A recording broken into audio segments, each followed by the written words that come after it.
Yo, yo, yo, welcome back to Tipsy's F1 podcast. It is our second ever episode, and we probably still don't have a jingle or something random like that yet.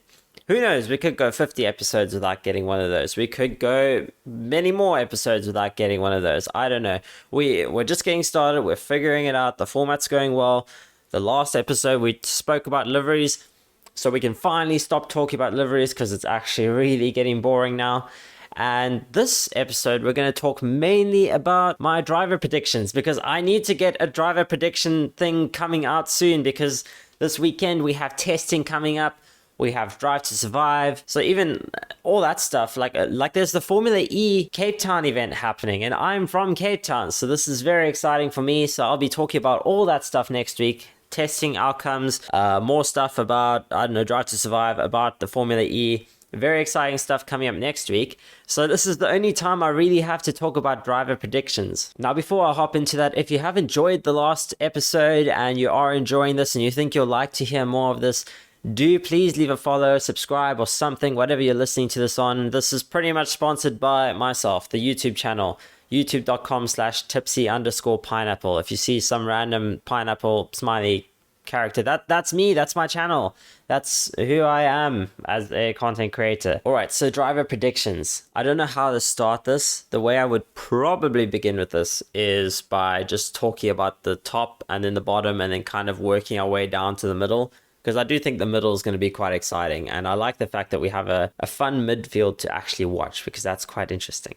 Starting with the bottom, I am very confident in saying this is my one prediction I think I will get right. I think Williams is still going to bottle it up. I think they're going to stay there at the bottom. I don't think they're going to do very well. I think we'll see Alex Albon coming 19th and Logan Sargent coming 20th. Not because Logan Sargent is bad, but mostly just because Alex Albon he's experienced now. He's been in various teams and he's more experienced in an F1 car. So I do think he will outperform Logan Sargent a little bit, not a lot, a little bit. I think Logan Sargent is great and all, but he's just probably not going to cut it and they're going to be in a Williams. It's a very slow car. It just is what it is. So there's all these rumors about other companies potentially buying Williams, and that's kind of putting me on edge a bit because I think, you know, Williams would only really consider maybe selling, and these rumors would only be coming up if Williams looked like a target to just hand people over. So I don't think that team's going to do very well. That actually, you know what, I was going to talk about the top teams, but let me talk about the ninth place team that I think is going to occur this year. I think it's going to be AlphaTauri. I think AlphaTauri are finishing ninth not because De Vries is bad, but Tsunoda is overhyped in my opinion, and I don't think he's going to do very well being the leader of this team now. And it's just like Red Bull doesn't seem too keen on them. They seem to have fallen off a lot since they've rebranded from Toro Rosso to AlphaTauri. I guess they kind of are rebranded, but they were good when they first rebranded to AlphaTauri, but it just feels like Red Bull doesn't care about them anymore, and I'm sure Helmut Marko is pretty keen on just selling them off to someone who might also be keen. A lot of people are interested in getting into Formula One. These teams are expensive to buy, so it would be a good time to sell them while they are still somewhat competitive for not last place. So there's all the rumors going out the way. I mean, obviously we could talk about Alfa Romeo. They're selling and everything, but you know, they're not really selling. Well, they are selling, but it's a much more drawn out long-term plan for them. So I actually have some hope for Alfa Romeo that will eventually become Audi to do quite well. We'll talk about them a bit later. I think we'll see. I don't know. I'm still kind of thinking my decisions here around what's going to happen. Regarding the top teams, I actually think that Mercedes will win the constructors, but Max will still win the championship. Max at Red Bull, Max Verstappen, he is crazy. He's insanely good he is just like the GOAT of his generation. You know, obviously if we leave Latifi out. I think that Max is just going to crush it. And I also have a feeling that Lewis and George might actually take points off each other. So that's good for the team, but not good for their individual results. And it might be that there are some team orders, and a lot of people are predicting that there might be some beef between Lewis and George because George is no longer like the first new year in his team. He's quite settled now. He won his first race last year when Lewis didn't win a race last year. There's probably going to be some beef because I think George is very much on the pace of Lewis. Lewis kind of aging off a bit and getting tired, and George still being like, I'm young, I'm ready to fight, I'm ready to get that championship. I think we'll have some fights through around mid-season if they're still even on points. Like there's going to be this issue where people are going to say, okay, Lewis, take the way. And George is not going to be too happy about that. Or there might be moments where they just decide George is the only one we have a shot of winning the championship with. And Lewis, he's going to be done. He will retire if that's the case. So I have kind of spoken about Red Bull, but yeah, so I think Mercedes will be the top team. Red Bull will be second just because of Max's great performance. And then I do think the Ferraris, they'll both beat Perez. I think both drivers will beat Perez. Not because Perez is bad, just because Max is very, very good. And I do think Ferrari is making a good leap forward. I think Ferrari will be up there. They'll definitely be scoring podiums and a couple of race wins here and there. I don't think they're out. I just think the other teams have that slight edge over them. But I'm excited to see Fred Vasseur do some great things for the team and really bring them forward into a new space. Okay, now it's the debate of, do I speak about that best of the rest? Or do I speak about that, like, not quite the worst, but bottom there? So I've already mentioned at the top now we have Mercedes, then Red Bull, then Ferrari. And at the bottom we have Williams in last. And in ninth it will be AlphaTauri. I feel like I need to talk more about AlphaTauri. I don't know. I just like, we'll see them. The problem is they're not going to really feature much because being the second last team is almost more boring than being the last team. It's just like you never see them. You're like, they're there. If they score a point here and there, they'll be excited. But it's not going to be very impressive. We're going to get to the end of the year and they might still have like single digit points, which is not very exciting to see. I've had to think about this one now. The bottom two teams for 7th and 8th. That's going to go to Haas and Alfa Romeo. I love how I'm saying this so confidently. And the more I think about it, the more I think Haas is going to be team number 8. Yeah, well, there might be a chance that Haas is actually team number 9. We'll see how well AlphaTauri does. But I'm going to predict that Haas will come 8th, which obviously means that I think Alfa Romeo will come 7th. I think they'll do well. I think they're going to start being on the up, especially now with all their team structure changes. And now that Audi's probably getting more involved and pulling some strings there to make the team ready for 2026 when the new engine regulations come in, I think they're going to make some leaps and be one of those higher up midfield teams if the other teams might fall down. Who knows? It's kind of hard to tell. There can only be one winner. That's the crazy thing with Formula One. Everyone can be on the top of their game, but there can still only be one winner and I guess 9 losers, but one main loser. So it's hard to tell. It's hard to tell which teams are moving forward. It's obviously kind of a roller coaster on performance. Some teams will start doing well, other teams will catch up. Some teams will taper off. Other teams will like push through and keep progressing forward. So really exciting, hard to tell. That's the fun thing about the sport is you just never really know. I kind of hope my predictions are wrong just because I think it will be a lot of fun.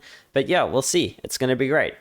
Now let's talk about that fantastic midfield. There are 3 teams that I haven't mentioned. There's that space for 6th, 5th, and 4th. And in this all, I'm going to make the very bold prediction that most of my friends and everyone else calls me rather foolish for making. I think that Aston Martin might be best of the rest. The reason I'm saying this is Alonso. It's just purely Alonso. He's the only one. He's the reason this is happening. Is like Alonso is there. He's it's Alonso, man. Peak Alonso is still to come. It's amazing. I'm very excited. I do have one friend who's he's drinking the Kool-Aid and is going peak Alonso. But have you seen Alonso? He just crushes it. You can tell I'm a huge Alonso fan. Either way, it's definitely not Stroll, but I think the team as a whole will be doing better. I don't think we'll have as many teammate collision issues because I do think Fernando Alonso will be significantly ahead of Stroll, but I think Stroll will be scoring regular points, and I think Alonso will be up there. Like if there's anyone who is a podium contender for best of the rest, I think it is Alonso in the Aston Martin. If you look at Aston Martin's performance towards the end of last year, you could see they were really pulling themselves forward. And, they're only building on top of that now. There aren't any major regulation changes. And from what I could see, they were up there. Like, they were fighting the McLarens. They were fighting the Alpines. Like, they were just up there from around Mexico onwards. I think it was Mexico when they started doing well. It was great. It made me excited. I mean, I know Mexico was really good for McLaren as well. We saw Daniel Ricciardo actually have a very good race. I think that Mexico race might have saved Daniel Ricciardo's future in F1. He might come back just based off of his performance in Mexico, because he showed that, hey, he's still got something there. But yeah, that's my thoughts. My thoughts are that Aston Martin will pull themselves ahead just because, they're working hard. I think they have a long-term plan, and we didn't expect them to do well at the start of the new regulations or even the start of the old regulations. This is their second year officially as Aston Martin in F1, and I think they have more of a 5-year plan to getting to the front. So this is halfway through their 5-year plan, or halfway through this year will be their 5-year plan being halfway. So we should see regular points contending from them. That should be their goal for the year. If they can score a podium, that would be amazing. I would assume in 2024 they should be scoring regular podiums if they want to get to their result of being the 5-year plan of being the Constructors' champions. So we have to see. If they're not scoring regular points, if they're not at least fifth in the Constructors, then they're probably not meeting their 5-year plan. Because if you think about it, 5-year plan... the first year you expect to be 10th or 9th. The second year you'd probably expect to be 7th or 8th. The next year you've got to be at least 6th, but aim for, well, you always aim for first, but we'll see. Right, and the final ones, who's going to be on top, McLaren or Alpine? I like McLaren a lot. I really like Lando, and I really like Oscar Piastri. Don't hate me for that. I don't know why. I like them. I've always liked Lando. I think because when I first got into F1, the girl I was dating loved Lando so much. But we broke up, so I probably shouldn't really be liking Lando so much anymore. Now I like the sport. But I do like the fact that, hey, Lando's quite... He's young, he's in with it. He does Twitch streams. I thought that was amazing. I got to watch some Twitch streams from him. He doesn't do it as much anymore. I think he's focusing more on the racing part. But he does do some streaming on Twitch, which is quite cool, I think. As for Oscar Piastri, I'm sure we'll see some great things from him. He won the F2 championship in his first year there. He won the F3 championship in his first year there. I think he won other stuff in his first years there, in lower categories as well. He's just been really good, and he's focused on racing, and this is the thing he's decided to be good at. And I want to see Alpine get shot in the face for, not even the foot, shot in the face because of the way they handled the whole Oscar Piastri situation, calling him out and just being really mean to the guy, saying oh, you were supposed to drive with us, and he got a good offer, and they were leaving him hanging. I'm all up on the driver's side versus the team side. If it comes to supporting a team versus a driver, I support the drivers as individuals more, because the teams, you expect them to be good leaders. You expect them to be doing well enough to want a driver to want to drive with them, etc. So that's where I stand around that. I just want to see Oscar Piastri do really well, and I want to see him beat the Alpines. So I've told you what I want. And just for being happy and fully believing in what I want, I'm also going to predict that they will do that, because, yeah, it's one of those predictions where I really hope I'm right, and I will be very satisfied if I'm right. There are other predictions I have here where I'm not super happy with it. I'm just like, oh, that is what it is. I'm pretty sick of Max winning the championship, and it's only been twice in a row. In the first one, I was going for Max. I wanted him to win. And now I really hope that it's at least a challenge if he does win. I hope it comes down to the last race, or at least the second last race, just so it's interesting, because, it is crazy. What a season we are hopefully in for. Finally, obviously, now that puts McLaren in 5th, Aston Martin 4th. In 6th place, this last team I haven't spoken about, is Alpine. I think Alpine's going to be continually hit with their reliability issues. I know a lot of people could work on their engines and focus on reliability. I think this is a thing a lot of teams did. Alfa Romeo is well known for this. A lot of people were saying that they built their car more than they needed to, and they had these reliability issues, and they were like, cool, well, now we can, on regulations, fix the reliability issues. It might have been Aston Martin who did the same. I don't really know. I don't know what I'm talking about 99% of the time, but hey, you're listening anyway, and I think you're enjoying. Point is, I think there are a lot of teams that were building their engines and not focusing on reliability, because reliability was the only thing that they were allowed to work on beyond developing their engines. So I'm under the impression that Alpine might be doing that, but I hope that they fail in that. They obviously had some really bad luck last year with reliability, and Alonso was not happy with that, and I think Alonso believes that Aston Martin will do well. The point is, we have the new drivers, we have Ocon and Gasly. I think they're going to be fairly evenly paced, which is actually a big problem for the team because Ocon is a dick when it comes to his teammates. I mean, he's all right. He's a nice guy. Like, he's a nice guy in the media pens, but as soon as he puts that helmet on, he like, everyone is his enemy, and he will defend the hardest against his teammate because I think he's been burnt in the past knowing that he wasn't better than his teammates. So when that happened, he got kicked out of F1. He was out for a year, and we thought we probably wouldn't see him again. But, he came back, and now I think he really wants to make sure that he's at least always better than his teammate, because teams rarely get rid of both their drivers in 1 year. And I think they're pretty scarred for getting rid of both their drivers in 1 year because of what Haas did. Although, I mean, they got rid of both their decent drivers, and they also just brought in 2 rookies and thought, oh, these rookies might be way better than everyone else. And yeah, that was a bit of they shot themselves in the foot because they couldn't get proper feedback on their car. Wow, I've hopped over to talking about Haas again. I should probably talk more about Haas. Haas, I just said, okay, they're going to be there. So Haas will be definitely behind Alpine, in my opinion. I think Kevin Magnussen and Nico Hulkenberg are a strong average pairing. I think they'll be great together. I think they're what Haas needs. Haas just needs some stability, and I think that's what they'll get with Nico Hulkenberg and Kevin Magnussen. But yeah, I don't know if Haas's goal is probably to just always come like somewhere in the middle and not be on the bottom half of the grid. I think that's their goal. If they can get to 5th, they'll be overwhelmingly happy. I need to go back to talking about Alpine. Esteban Ocon and Pierre Gasly, those two have had beef in the past. I think there's going to be some squabbling this year. As much as they say the beef is dead, they're going to behave themselves for 3 races, and then they're just going to be like, I don't care anymore, this guy's a chop. So that's my opinions on what's going to happen there. And that sort of gives you the driver predictions. Have I said who I think is going to do better in each driver? Okay, let's talk about the teams, and then I'll talk about the drivers, how I think they'll match up against each other. So the teams from first to last, I think we're going to have Mercedes first, then Red Bull, then Ferrari, then Aston Martin, 4th place there. 5th place, we will have McLaren. 6th place, we will have Alpine. 7th place, we'll get Haas. 8th place, we will get Alfa Romeo. Or did I swap my things around? I think Alfa Romeo will be 7th. I think Haas will be 8th. I think AlphaTauri will be 9th. And I think Williams will be 10th. And then when it comes to drivers, I'm not going to say who I think the top drivers are. I mean, I think the top results are going to be Max, Lewis, George. I think those will be the top 3 drivers in that order. Max P1, Lewis P2, George P3.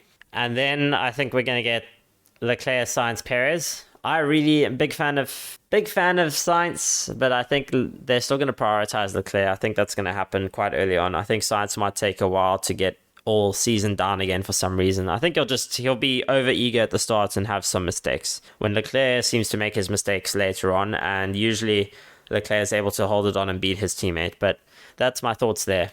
Perez obviously in 6th place. So from there on, that's my top 6 drivers' orders. I'm not going to focus on driver orders from here on. I'm just going to focus on which drivers beat their teammates. So when it comes to Aston Martin, I clearly think Alonso will beat Stroll. So obviously that would put Alonso as the 7th best driver. And then I think some other drivers might beat Stroll. But I think Lando and Piastri will beat Stroll. And then we'll have Stroll, and then we'll have Pierre, and then we'll have Ocon. I think the team as Alpine is going to be low. So between Lando and Piastri, I think Lando will beat Piastri, although I think it will be quite close. I think both drivers are phenomenally good in a car that should be better.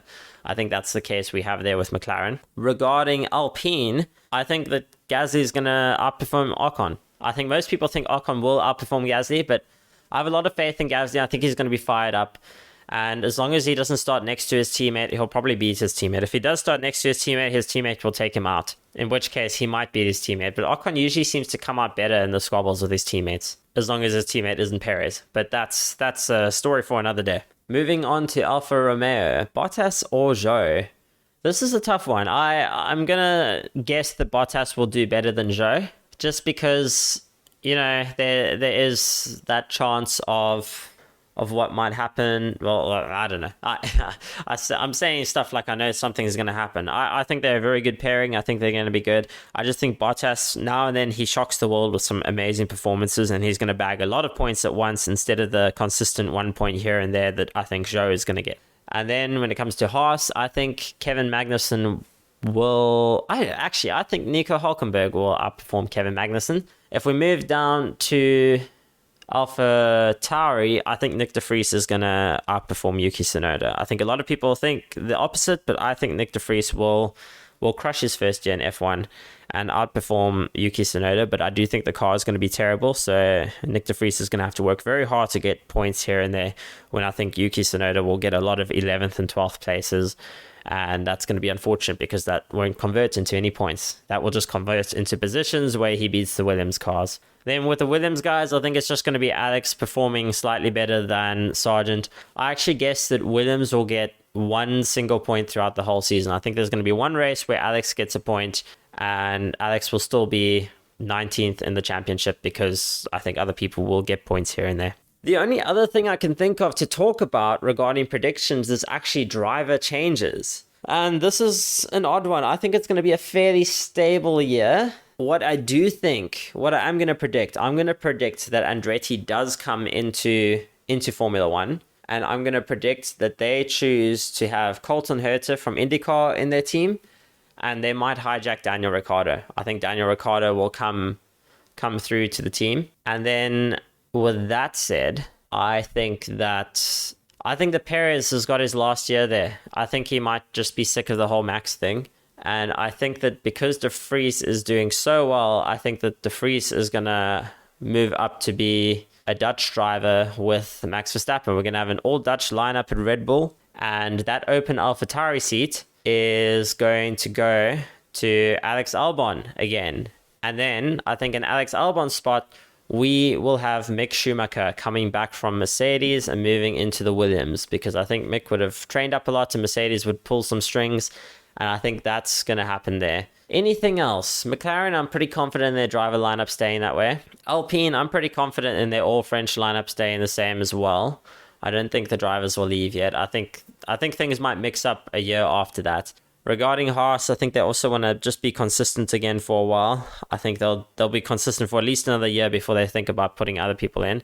Aston Martin, I think Alonso and Stroll are staying there. Ferrari, I think Sainz and Leclerc are both staying there. Mercedes, I think Lewis and George will stay. I don't think Lewis is going to retire at the end of the year, but who knows? I could be ridiculously wrong, but I think Lewis has a few more years in him. I think he's going to be in the car till at least 2025. I think when it comes to the new regulations, 2026, Lewis is probably going to be like, that's too stressful for me, I'm out. So those are my thoughts and predictions regarding driver transfers and what might happen. Again, I might be wrong, but this is cool. I got to remember that this episode 2 of Tipsy's F1 podcast is one to go back to look at my driver predictions and see what actually happened.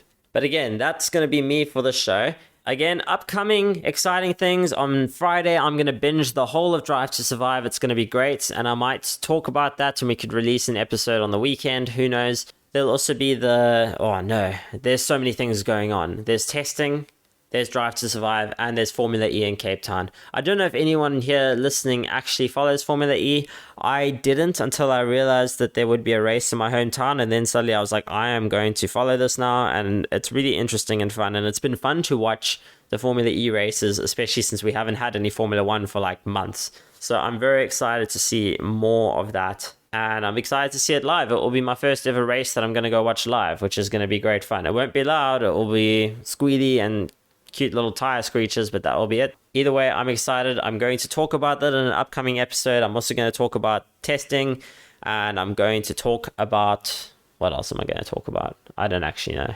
I'll talk about Drive to Survive, of course. Many things to talk about, many things to be excited about. If you've enjoyed, please like the video or follow the podcast or like the episode. I don't know. Whatever you're listening on, do what you can to support me by just showing some love.